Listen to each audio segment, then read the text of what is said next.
Hello every one, எல்லாரும் எப்படி இருக்கீங்க? நான் உங்களோட ஷபானாக்கா பேசுகிறேன், ஹிபா மேக்ஸ் சேனல்ல இருந்து. ஸோ ஒரு லாஸ்ட் வீக் அப்போ இந்த கமெண்ட்டை நான் வந்து க்ராஸ் பண்ணேன். அவங்க பொண்ணுக்கு வந்து பாளையங்கோட்டையிலேருந்து கொஷின் பேப்பர்ஸ் வருது. ஸோ எப்படி ப்ரிப்பேர் பண்ணுறது அப்படின்னு சொல்லுங்கள் அப்படின்ட்டு. ஸோ 10th ஸ்டாண்டர்ட் அப்படின்றனால நம்ம வந்து பயப்பட வேண்டாம். எப்படி பார்த்தாலும் நமக்கு புக் இன்சைட்லேருந்து 80% மேலே மார்க் வந்தே ஆகணும். இப்போ ஒன் மார்க்கில் பார்த்தீங்கன்னா ரெண்டு கொஷின் தான் புக் இன்சைட் வரணும். 2 மார்க்லயும் ஒரே ஒரு கொஸ்டின், அது கம்பல்சரியில தான் கேட்பாங்க. 5 மார்க்லயும் ஒரு கொஸ்டின், அது கம்பல்சரியில. ஸோ டோட்டலா பாத்தீங்கன்னா ஒரு 5 to 7 9 மார்க் வந்து புக் இன்சைட் வரும். பேலன்ஸ் இருக்கலாம் book back questions, example sums. இதெல்லாம் ஃபர்ஸ்ட் நம்ம கவர் பண்ணணும். ஃபர்ஸ்ட் இதெல்லாமே நீங்க கவர் பண்ணி முடிச்சிட்டீங்கன்னா அதுக்கப்புறம் ட்ரை தீஸ் ப்ராக்ரஸ் செக் அந்த கொஷின்ஸ் ஆக்டிவிட்டீஸ்னு வரும் பாருங்க, நிறைய டேப்லோ காலம். ஆக்சுவலா நம்ம புக்குக்குள்ள எக்ஸசைஸ் எக்ஸாம்பிள் இல்லாம நிறைய விஷயங்கள் இருக்கும் இல்லையா, அது எல்லாமே தெரிஞ்சிருக்கணும். ஈவன் பாயிண்ட்ஸ் டு ரிமெம்பர்ல வர பாயிண்ட்ஸ் கூட உங்களுக்கு தெரிஞ்சிருக்கணும். ஸோ தட் நீங்கள் வந்து புக் இன்சைட் 1 மார்க்கை ஈஸியாக அட்டென்ட் பண்ணலாம். சரிங்களா? 2 மார்க் கொஸ்டினும் 5 மார்க் கொஸ்டினும் புக் இன்சைட் ட்விஸ்டட் அப்படின்லாம் சொல்லியிருப்பாங்க. பட் நீங்கள் பார்த்தீங்கன்னா அந்த கொஸ்டினை 2 வாட்டி படித்தாலும் ஈஸியாக அட்டென்ட் பண்ணிடலாம். சரிங்களா? இப்போ இந்த கொஸ்டின் பேப்பர்லாம் எப்படி ஹேண்டில் பண்ணுறது, இதை வந்து ஈஸியாக நான் வந்து என் பொண்ணு அட்டென்ட் பண்ணுறதுக்கு டிப்ஸ் ஆர் ட்ரிக்ஸ் அப்படின்னு பார்த்தீங்கன்னா ரொம்ப சிம்பிள். நம்ம எந்த ஸ்கூலில் படிக்கிறோமோ, நான் எந்த ஸ்கூலோட பேரும் மென்ஷன் பண்ணல, ஏன்னா நிறைய ஸ்டூடெண்ட்ஸ் இருக்கீங்க, டிஃப்ரெண்ட் ஸ்கூல்ஸில் படிக்கிறீங்க. உங்கள் ஸ்கூலில் யூனிட் டெஸ்ட், மிட் டெர்ம் டெஸ்ட்னு கொடுக்குற கொஸ்டின் பேப்பர்ஸை மறுபடியும் எழுதி பாருங்க. இப்போ நீங்க வந்து சென்டம் ஹோல்டரா இருக்கீங்கன்னா உங்களுக்கு பிரச்சனை இல்லை. சரிங்களா? அதுலயுமே சாய்ஸ் விட்டு தான் எழுதியிருப்போம். அந்த கொஸ்டினையும் இன்னொரு வாட்டி எழுதி பார்த்துக்கணும்.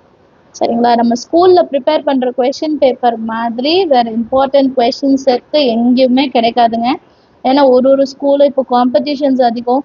அவங்க ஸ்டூடெண்ட்ஸை வந்து சூப்பராக கொண்டு வரணும், டாப் லெவலில் கொண்டு வரணும், பேரண்ட்ஸ் எவ்வளோ நம்ம யோசிக்கிறோமோ அதே மாதிரி தான் ஸ்கூல்ஸ்லேயும் யோசிப்பாங்க. ஸோ அவங்க க்ரியேட் பண்ணுற கொஸ்டின் பேப்பர்ஸ் வந்து செம்மையாக இருக்கும். அந்த கொஸ்டின் பேப்பர்ஸில் இருக்க கொஸ்டின்ஸ் எல்லாம் நீங்கள் ஃபாலோ பண்ண வச்சாலே போதும். ஃப்ரம் த ஃபர்ஸ்ட் டெஸ்ட், நார்மலாக கிளாஸ் டெஸ்ட் கூட கொடுத்துருப்பாங்க. அந்த கொஷின்ஸ் எல்லாம் இனியாவது நோட் பண்ணுங்க. ஆக்சுவலாக நீங்களாம் நோட் பண்ணியிருப்பீங்க. ஏன்னா நான் இப்போ பார்க்குற பேரண்ட்ஸ் வந்து ஸ்டூடெண்ட்ஸ் படிக்கிறாங்களோ இல்லையோ, ஸ்டூடெண்ட்ஸ் வந்து அவ்வளோ சீரியஸ்னஸ் எடுத்துக்கிறாங்களோ இல்லையோ, பேரண்ட்ஸ் எனக்கெல்லாம் வந்து ஆச்சரியமாக இருக்கும்.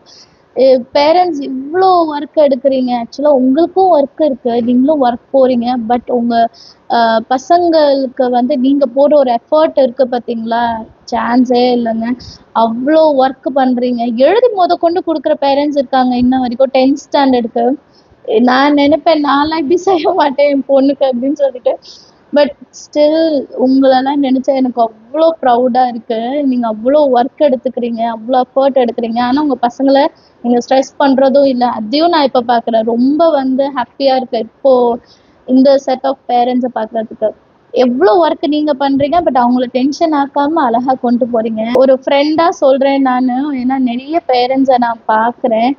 உண்மையாக சொல்கிறேன், நீங்களாம் வேற லெவலுங்க, அவ்வளோதான் சொல்ல முடியும். அவ்வளோ சூப்பராக வந்து உங்களோட பசங்களை வந்து நீங்கள் கொண்டு போகிறீங்க. உங்ககிட்ட இருந்துலாம் நான் நிறைய கற்றுக்கணும். ஏன்னா என் பொண்ணு இன்னும் கொஞ்ச நாள்ல 10th வந்துருவா. என் மைண்ட் செட்டை உங்களை மாதிரி நான் மாற்றி கொண்டு வரணும். ஷபானா இதெல்லாம் செய் அப்படியே சொல்லிட்டு அவ்வளோ ஒர்க் பண்ணுறீங்க. ஸோ நீங்கள் வந்து இந்த குட்டியாக இந்த ஒரு எக்ஸ்ட்ரா ஒர்க்கும் எடுத்துக்கோங்க. ஸ்கூலில் கொடுக்குற எல்லா டெஸ்ட்டையும் வந்து எடுத்து நோட் பண்ணிக்கோங்க. குட்டி குட்டி கொஸ்டின் முதற்கொண்டு 1 மார்க் முதற்கொண்டு நீங்கள் நார்மலாக பார்த்தீங்கனாலே அவங்க கொடுக்குற கொஸ்டின் பேப்பர், ஸ்கூல்லே ப்ரிப்பேர் பண்ணி கொடுக்குற கொஸ்டின் பேப்பரில் 1-2 கொஸ்டின் க்ரியேட்டிவாக இருக்கும். நம்ம பசங்க என்ன பண்ணுவாங்கன்னா டெஸ்ட்டில் அதை விட்டுருப்பாங்க, அதுக்கப்புறம் அதை விட்டுருவாங்க, கண்டுக்க மாட்டாங்க. அதுக்கு என்ன ஆன்சருன்னு தேடி எடுக்கணும்னு நினைக்க மாட்டாங்க. பட் நம்ம அதை செய்யணும். எல்லா கொஸ்டின் பேப்பரையும் ஃபைல் பண்ணி வச்சுருப்போம். எனக்கு தெரியும் நிறைய பசங்க அந்த ஃபைலை கடைசி வரைக்கும் எடுக்க மாட்டாங்க. கடைசியில் அது வேறு ஸ்டூடெண்ட்டுக்கு போகும், இல்லை காலங்கடைக்கு போகும். இந்த 2 விஷயம் தான் நடக்கும். ஸோ அப்படி இல்லாமல் do practice all the question papers once again, மறுபடியும். சரிங்களா? ஆக்சுவலாக டெஸ்ட் சீரீஸில் அதான் போயிட்டுருக்கு. 10th ஸ்டாண்டர்ட் டெஸ்ட் சீரீஸில் அதான் போயிட்டுருக்கு. நான் வந்து ஒரு சாப்டருக்கே 5 கொஸ்டின், அந்த 5 கொஸ்டினில் புக்கில் இருக்க எல்லா கொஸ்டினும் வந்துடும். பசங்களுக்கே அது தெரியாது, அழகாக நான் அட்டென்ட் பண்ணிடுவாங்க. கடைசியில வந்து புக்ல இருக்க எல்லா கொஸ்டினையும் அட்டென்ட் பண்ணி முடிச்சிருப்பாங்க. எக்ஸாம் போகும்போது இந்த கொஸ்டின் எனக்கு தெரியும், இதை நான் சால்வ் பண்ணியிருக்கேன் அப்படின்னு ஒரு மைண்ட் செட் வந்து பசங்களை கொண்டு வந்துடலாம். ஸோ இவ்வளோதாங்க விஷயம். பாளையங்கோட்டை கொஸ்டின் பேப்பர், வேறு டிஸ்ட்ரிக்ட் கொஸ்டின் பேப்பர் வந்தாலும் டோன்ட் வரி. நீங்கள் வந்து உங்கள் ஸ்கூலில் கொடுத்த கொஸ்டின் பேப்பர்ஸ் எல்லாம் ஃபைல் பண்ணி வச்சுருக்கீங்க. அதுலேருந்து 2 மார்க்ஸ் எல்லாம் ஒரு நாள் எடுத்து டெஸ்ட் எழுதுங்க, 5 மார்க் எல்லாம் ஒரு நாள் எடுத்து டெஸ்ட் எழுதுங்க, 1 மார்க் எல்லாம் தனியாக ஒரு நாள் டெஸ்ட் வைங்க. எல்லாமே டைமிங் வச்சு டெஸ்ட் வச்சு பாருங்க, அதுதான் கொஞ்சம் பெஸ்ட்டாக இருக்கும். சரிங்களா? அண்ட் புக் பேக் மட்டும் தரவு பண்ணிடுங்க. ஒரு கொஸ்டின் பேப்பர் ஒரு கொஸ்டினை பார்த்தா இது எந்த சாப்டர், எந்த எக்ஸசைஸ், எத்தனாவது சம்முன்ற அளவுக்கு பசங்க ட்ரெயின் ஆயிடுவாங்க. ஸோ அந்த லெவலுக்கு நம்ம கொண்டு வந்துட்டாலே போதும். அதெல்லாம் ரொம்ப ஈஸி தான். நிறைய வாட்டி ப்ராக்டிஸ் பண்ணாலே போதும். நமக்கு வந்து நிறைய சாப்டரும் இல்லை, வெறும் 8 சாப்டர் தான். அதுவும் குவார்டர்லிக்கு வந்து பாதி போர்ஷன் தான். 5th சாப்டர் வரைக்கும் 6.1 மட்டும் தான். ரொம்ப ஈஸியாக கவர் பண்ணிடலாம். So all the very best. எனக்கு தெரிஞ்ச நீங்கள் இதை ஃபாலோ பண்ணாலே போதும். சரிங்களா? வேணும்னா நம்ம ஸ்கூல் கொஸ்டின் பேப்பர் மட்டும் இல்லை, நம்ம ஃப்ரெண்ட் சர்க்கிளோட கொஸ்டின் பேப்பர்ஸே எழுதுங்க. எல்லா கொஸ்டின்ஸ், அதில் இருக்க கொஸ்டின்ஸ் எல்லாம் ஜஸ்ட் அவங்கள்ட்ட நீங்கள் காமிச்சு, பாப்பா இந்த கொஸ்டின் தெரியுதாடா அப்படின்னு நீங்கள் கேட்டாலே போதும். அவங்களே சொல்லிடுங்கம்மா இந்த லெசனில் இந்த எக்ஸசைஸ் அப்படி வந்துருச்சு அப்படி அவங்க சொல்கிறாங்கன்னா அவங்க சூப்பராக ப்ரிப்பேர் ஆயிருக்காங்க அப்படின்னு அர்த்தம். ஸோ நீங்கள் அவங்கள பற்றி கவலைப்பட வேண்டாம், பேப்பர் ஈஸியாக அட்டன் பண்ணிடலாம். ஸோ இந்த டிப்ஸ் கண்டிப்பாக உங்களுக்கு யூஸ்ஃபுல்லாக இருந்திருக்கும்னு நினைக்கிறேன். இது வரைக்கும் நீங்கள் இதை ஃபாலோ பண்ணது இல்லை, டெஸ்ட் பேப்பர்லாம் நான் கேட்டது இல்லை அப்படின்னா தயவுசெய்து உங்கள் பசங்களோட கொஸ்டின் பேப்பர்ஸ்லாம் எடுத்து ஃபைல் பண்ண ஆரம்பிச்சிடுங்க. அது மேக்ஸுக்கு மட்டும் சொல்லலைங்க, சயின்ஸு, சோஷியல், ஸ்கூல்ல கொடுக்குற கொஸ்டின் பேப்பர்ஸை கம்ப்ளீட்டாக படிக்க வைங்க, சாய்ஸ் இல்லாமல். 1 மார்க் எப்போ டெஸ்ட் எழுதினாலும் ஆப்ஷன்ஸ் இல்லாமல் எழுத வைங்க. அதுதான் ரொம்பவே முக்கியம். ஆப்ஷன்ஸே வேண்டாம், எதுக்கு நமக்கு ஆப்ஷன்ஸ் தேவையில்லை.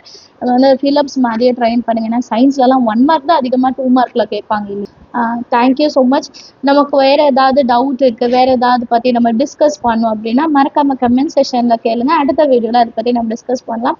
குவார்டர்லி எக்ஸாமுக்கு இன்னும் கொஞ்சம் நாள் இருக்குது. அதுக்குள்ளே நம்மளால் முடிஞ்ச அளவுக்கு பசங்களை வந்து என்கரேஜ் பண்ணுவோம், அவங்களுக்கு நிறைய மோட்டிவேஷன் கொடுப்போம். ஒரு 10 மார்க் இன்க்ரீஸ் பண்ணுறதுக்கு நம்ம செய்கிற இந்த விஷயங்கள்லாம் கொஞ்சம் ஹெல்ப்ஃபுல்லாக இருக்கும். நம்ம சேனல் இது வரைக்கும் சப்ஸ்கிரைப் பண்ணலன்னா சப்ஸ்கிரைப் பண்ணிட்டு கூட பெல் ஐகான் செலக்ட் பண்ணிடுங்க. அண்ட் இன்னொரு வீடியோஸ்லாம் பிடிச்சிருந்தா மறக்காம அந்த லைக் பட்டனை தட்டி விட்டுருங்க. தேங்க்யூ ஸோ மச் ஃபார் வாட்சிங்.